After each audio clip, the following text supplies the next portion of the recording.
एक मिनिट समित गाडगेंनी राजीनामा दिला म्हणजे आता ते विधानसभा लढवता येणार नाही याची कल्पना आल्यानंतर त्यांची भूमिका रास्त आहे। परंतु माननीय उपमुख्यमंत्री फडणवीस साहेब यांच्याशी माझं बोलणं झालेलं आहे आणि काही गोष्टी त्यांनी सांगितल्या त्याप्रमाणे मी भेटून त्यांच्याशी चर्चा करणार आणि विनंती करणार आहे की त्यांनी एवढ्या लवकर हा निर्णय घेऊ नये। आजच वृत्तपत्रामधून सकाळी बातमी वाचल्यानंतर मी त्यांच्याशी बोललो।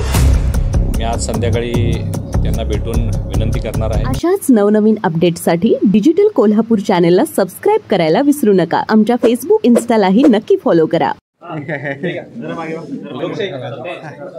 काय विषय समर्जित घाडगेंच्या पाठोपाठ राहुल देसाईंनी देखील राजीनामा दिलेला आहे ग्रामीण जिल्हाध्यक्ष पदाचा।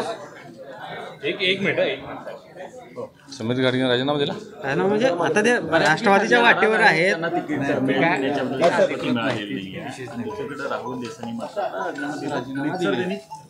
मेल केलेला आहे।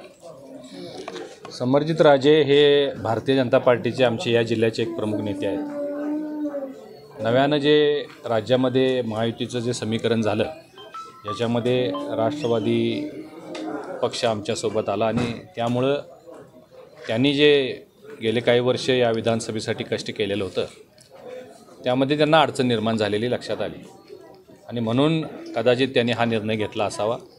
आजच वृत्तपत्रामधून सकाळी बातमी वाचल्यानंतर मी त्यांच्याशी बोललो। मी आज संध्याकाळी त्यांना भेटून विनंती करणार आहे। माननीय उपमुख्यमंत्री फडणवीस साहेब यांच्याशी माझं बोलणं झालेलं आहे आणि काही गोष्टी त्यांनी सांगितल्या त्याप्रमाणे मी भेटून त्यांच्याशी चर्चा करणार आणि विनंती करणार आहे की त्यांनी एवढ्या लवकर हा निर्णय घेऊ नये। काही दिवस थांबून एकदा वरिष्ठांशी चर्चा करून मग निर्णय घ्यावा अशा पद्धतीची विनंती मी त्यांना आज करणार आहे। राहुल देसाई यांनी देखील आता राजीनामा दिला आहे पदाचा। कुठेतरी अस्वस्थता दिसते भाजपमध्ये एकूणच महायुतीचं जो काही हे सुरू आहे। संघटनात्मक बदलांमध्ये काही जिल्ह्यातल्या पदाधिकाऱ्यांच्या नियुक्त्या पुन्हा करण्याचा निर्णय प्रदेश पातळीवर झालेला आहे आणि त्यानुसार आमचे नेते चंद्रकांत दादा पाटील यांनी या जिल्ह्यामधून दुसरे एक नाथाजी पाटील यांना जिल्हाध्यक्षपदी त्यांची नेमणूक केलेली असल्यामुळं राहुल देसाईंना वरच्या कुठल्या तरी पदावर घ्यायचं हा नाराज होऊन राजीनामा दिला आहे किंवा अन्य काही गोष्टीसाठी राजीनामा दिला असं मला तरी वाटत नाही।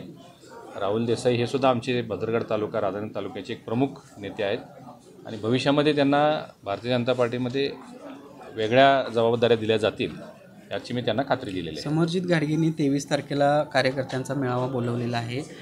मतं जाणून घेणार आहेत शरद पवार गटात प्रवेश करण्याबाबत। कुठेतरी 2 पावलं पुढे जाताना दिसत आहेत समर्जित घाडगे या सगळ्या घडामोडी। हो, मी सांगितल्याप्रमाणे हे निश्चितच आहे की त्यांना विधानसभा लढवता येणार नाही याची कल्पना आल्यानंतर त्यांची भूमिका रास्त आहे। परंतु या जिल्ह्याचा एक भारतीय जनता पार्टीचा कार्यकर्ता आणि पदाधिकारी म्हणून माझी जबाबदारी आम्ही सगळीच मंडळी आम्ही आज त्यांना भेटणार आहोत संध्याकाळी आणि विनंती करणार आहे की त्यांनी एवढ्या लवकर हा निर्णय घेऊ नये।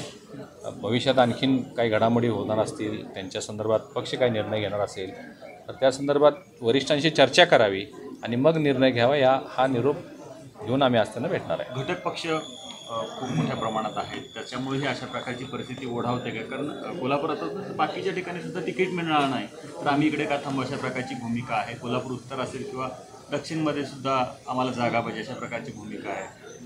त्या ठिकाणचे पण कार्यकर्ते नाराज असतील नाही। हे पहा आता महायुती आणि महाविकास आघाडी हे 2 प्रमुख घटक आता येणाऱ्या विधानसभेसाठी सामोरे जाणार आहेत आणि त्यामुळं अनेक लोक जे इच्छुक आहेत अनेक घटक पक्ष त्यांचे इच्छुक आहेत त्यांच्या मनामध्ये ही भावना निर्माण होणं साहजिक आहे स्वाभाविक आहे। तेव्हा आम्हाला संधी मिळत नसेल तर आम्ही वेगळा विचार करू। परंतु जशा जशा निवडणुका जवळ येतील तसे वरिष्ठ या मंडळींना सोबत घेऊन जाण्याच्या दृष्टिकोनातून ज्या काही उपाययोजना करायच्या असतील त्या करतील आणि फार काय मोठा कोल्हापूर जिल्ह्यामध्ये तरी महायुतीला आम्हाला धोका होईल असं चित्र वाटत नाही। 10च्या 10 जागा ज्या आहेत त्या महायुतीच्या कोल्हापूर जिल्ह्यामध्ये येतील अशा पद्धतीची परिस्थिती आता निर्माण झाली। उद्या महायुतीचा मेळावा होतोय।